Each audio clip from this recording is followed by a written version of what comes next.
Hey, all right. Got another verse, but it's just part of a verse. And it's really close to the verse I just went over the other day. Um, it's John 18, verse 37 is where this phrase is found. Because I'm just going over one phrase. And, hey, this is what he wanted me to do. This is what he's telling me to do, and I'm going to do it. I'm going to obey. The way he works is just amazing. And bug. All right, so first I'll read it the way it is in most of our Bibles, and then I'll take every word, each and every word that I can, back to its origin and read it that way to see, get a much deeper understanding of what he's saying here. It's just so beautiful. He's speaking through his word. There's like some, I'm not going to say it's hidden because it's right in front of our eyes if we take a deeper study, especially since now maybe in the past it was kind of hidden because no one had, very few people had access, and you'd have to go to a library and all that. But now everything's right in the palm of your hand, right? Lock up the words to this book until the time of the end when knowledge is increased and people run to and fro, right? Knowledge is increased, people are running to and fro. Right now we can take every word back to its original Greek and Hebrew and Aramaic, right in the palm of our hand, and we need to do it. You need to see this for yourself, because if I say things that you don't agree with or whatever, all you have to do is get out a study Bible with the thesaurus or whatever, and where all the words have a number and a letter next to them, like G for Greek and H for Hebrew, right? And take those words back to their origin. And then a lot of times they'll say this word is from this origin, and even go back to that. So you get a whole lot. I mean, the depthness and beauty of his word is like J.K. said. It's alive. His word is alive. He is the word incarnate. Okay, so I'm going to read the whole verse, then I'll tell you what part I'm took back. Okay, this is a conversation Jesus is having with Pilate. So Pilate therefore said unto him, Art thou a king then? Jesus answered, Thou sayest that I am a king. To this end I was born, and for this cause came I into the world, that I should bear witness unto the truth. Everyone that is of the truth heareth my voice. It's Holy Spirit. So there's the part that I want to take back every single word, the very last phrase there. Everyone that is of the truth heareth my voice. And he wants us to know this. He wants us to be out there, so I'm going to obey and put it out there.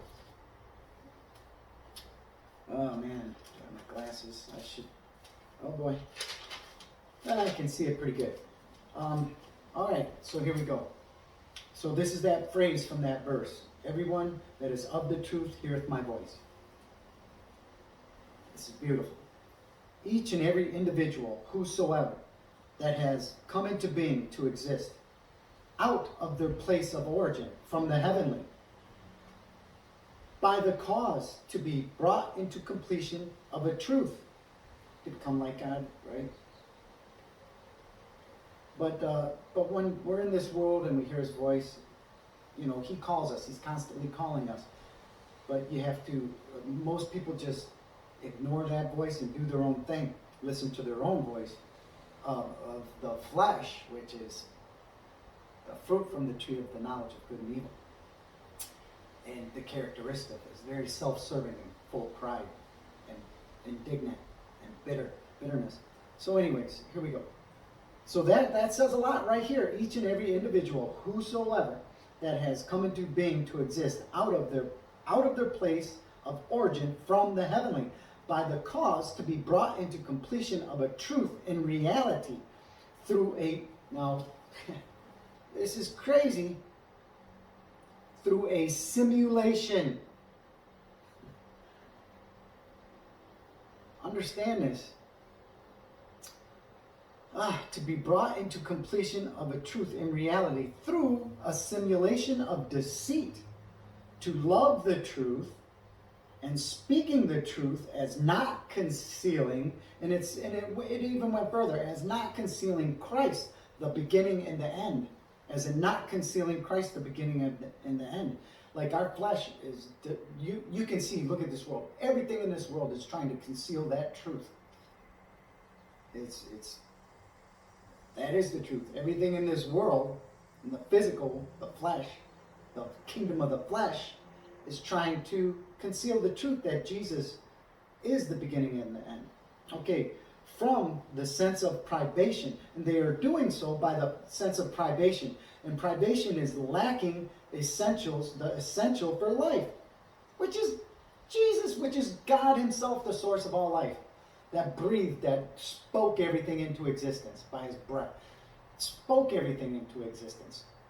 And Christ is his first, last, and only physical representation ever. That's why he is the Alpha and Omega. Jesus is God incarnate, his word incarnate. So beautiful. Created first. He was created first. He was the first of all creation. Okay. From the sense of privation, so they try to, everything in this world tries to conceal the truth that Jesus Christ is the beginning and the end, and does not conceal. He is the light, right? Not concealing, okay? From the sense of privation that's lacking the essentials for life, it's loss of a quality that is normally present. So there was a quality that was normally present. We are part of God. We are all the children of the Most High. Psalms 82:6. We are all children of the Most High. But fallen like one of the princes, and you will die like a man. Understand this. And if you reject Christ and reject his word, or if you're still double-minded, you are of your father, the devil, because you're rejecting Christ. You're still a Gentile. You are not a true Israelite, right? So there's that. When you're born again and indwelt with his spirit, you become a true Israelite, part of the kin. You're in kinship with the King of Kings. You're in kinship with him, and you are reconciled back to your Father through Christ by the indwelling of his Holy Spirit, who is the breath of life itself. You're a dead, inanimate thing. I see that all through the scriptures. But then when he breathes his life back into you, gives you what you need for life itself, and supplies you with everything you need to give out. And he calls us to give that out, not to bury it and hide it. Okay? So, it says, the lack of essentials for life, loss of a quality that is normally present, that has been deprived from them, from all of us, that has been deprived from us, from privation. Okay, against their will. Now this was against our will. We were deceived, okay, to be without Christ. At the same time, to be endowed with the faculty of hearing. Now, here's what happens. He's calling us, okay? So we're all here at the same, we've been deprived all at the same time. We were led astray, born all throughout the timeline, throughout history, okay? For God's purpose. It's for God's purpose. He's in control of everything. Okay. Endowed with the faculty of hearing, that means not deaf, to consider and understand and perceive what is said, to learn and give ear to a teaching, to comprehend. And that means to grasp mentally a divine order encompassing all men that have come together of my own, that have all come together of his own. We've all come together of his own when we comprehend, and we've been given the gift of hearing, the faculty of hearing, to consider and to understand and to perceive. You must be born again in the Spirit. That's what Jesus told Nicodemus. You will not see the kingdom of heaven, nor will you enter into it. You must be born again in the Spirit. Okay. To grasp mentally the divine order encompassing all men that have come together of his own, of his own labor and toil and travail, of Christ's own And this is how this occurred, by Christ's own labor, toil, and travail. And if you look up the word travail, it means instrument of torture, and it says 3 stakes. Okay. Instrument of torture. Yeah. So what he did, it's what he did on the cross with the difficulty and sadness of inanimate things, and he did this for our good. Okay. And then this is odd, but this is what he wanted me to write. So it says, as musical instruments of a language, through the idea of disclosure, to bring forth into the light, to bring us forth into the light, and cause us to shine, and to become evident of mature fruit. It says growing vegetation, but I know I was hearing in my spirit that's mature fruit. So to become evident of mature fruit, the heavenly light, such as surrounds angels when they appear on earth, emitting light as a star or brightness of a lamp of truth and knowledge, together with spiritual purity. God himself is through his spiritual purity of his Holy Spirit that is given to us through Christ by what he did on the cross, okay, that is associated with it, with us, exposed to all openly and publicly with the power of understanding, especially moral and spiritual truth. Now, all this was in the word voice, and he wanted me to point that out, so I'm pointing it out. So, all this in the word voice, the heavenly light, such as surrounds angels when they appear on earth, emitting light as a star, like I said, who are the stars of heaven. It's the angelic host, okay? Or the brightness of a lamp, like the 5 wise virgins whose lamps were burning bright, okay? So the brightness of a lamp of truth and knowledge, together with spiritual purity, brought back together by God's Holy Spirit, by the gift that Christ gave to us by his toil and travail and what he did on the cross. Okay, and now we are associated, right, to expose to all openly, publicly, with the power of understanding, especially moral and spiritual truth, by the indwelling of God's Holy Spirit, which was given to us through Christ. All that is in the word voice. It's beautiful. It's beautiful. So much in depth just from that one little phrase. Everyone that is of the truth heareth my voice. Does it mean what it says? Yeah. But I believe the translators way oversimplified it. And I think that's a much more in-depth understanding of what he meant by that. So much is revealed in there. So much is revealed. We have come into being to exist out of our place of origin from the heavenly by a cause. Come on, man. Wake up, man. Wake up, people. He's telling us over and over and over and over in his word. And that's to help us separate ourselves from this world. Because if you are lost or still double-minded, you are so attached to this world still. And he's calling us home. He's about to take us all out of here. He's sounding the alarm. And when you're indwelt by his Holy Spirit, okay, not only is it Christ who opens the scrolls, he's the only one worthy, and he does that to each individual through different means in your own individual life that surrounds you. He talks to us all through all kinds of things in your own life to call you back home and to wake you up so that we can get to go back home, because we weren't meant to be here. We're foreigners, aliens, exiles, sojourning in a foreign land. Okay, understand that it's not our home. It's not our home. He's calling us home. He's about to take us home, and his wrath is about to be poured out on this world. And you can see everything changing. Nothing is ever going to be the same again. And gradually, it's like that frog in the pot. You keep turning up the heat until you cook. And understand this. And JD touched on this the other day. JD Ferret. And man, I wish I knew a pastor here that was similar to that, because I definitely would go into that church. But here's the thing. It started off like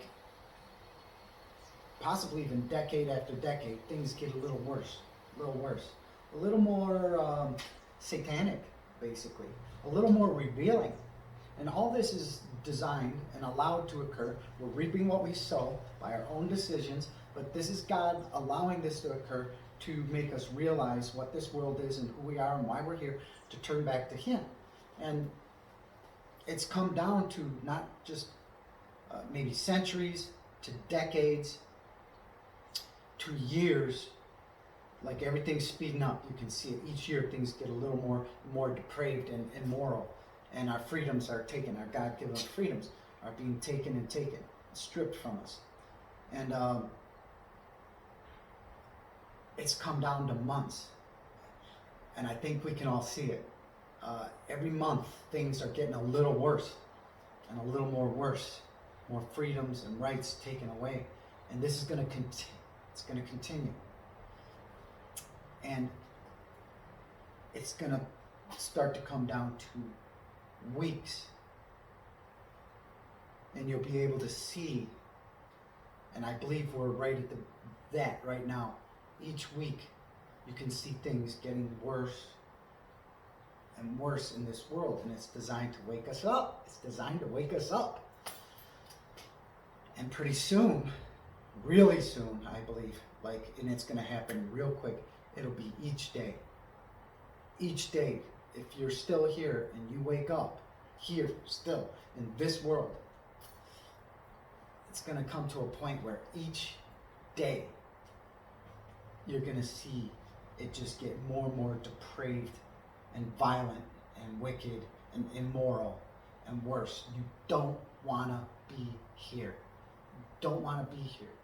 But like I said, if you don't understand, if you're still rejecting the truth, which Jesus Christ is the truth, but if you're still completely attached to this world, double-minded, and trying to hold on to it and hoping and praying everything goes back to normal,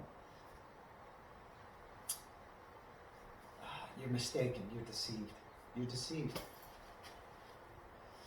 So it's went from centuries to decades to years to months, and I think we're seeing weekly things now. We're just at the beginning of that, and it's going to come down to days, and that's going to happen very, very quickly, very quickly. So understand that, and people are going to start to get more aggressive, especially if you're bucking the system, because you know the truth. You're going to stand out more and more. We're the light of this world. The light that shines from the east to the west, all throughout the world, from one end to the other, by the indwelling of His Holy Spirit, pouring it out to the rest of the world. And that is the all-consuming fire, is His Word. It's God Himself, His breath, right? And that's going to condemn the rest of the ones that have went astray and reject the truth and love the things of this world. All right, so understand it's going to get hard. Just stay in prayer. We're ready to go. I know it. I can feel it. And I think the day of it, we'll know it. Like Elijah, he knew that day. He knew that he was going to be taken. So anyways, I think that'll occur. I think we will. And we see that day approaching. We're supposed to see that day approaching, and we see that day approaching. So it's good news. All right, God bless you. Have a great day. Love and respect everybody. They're just lost. Keep sowing seeds and treating everybody with love and respect. All right, God bless. Bye.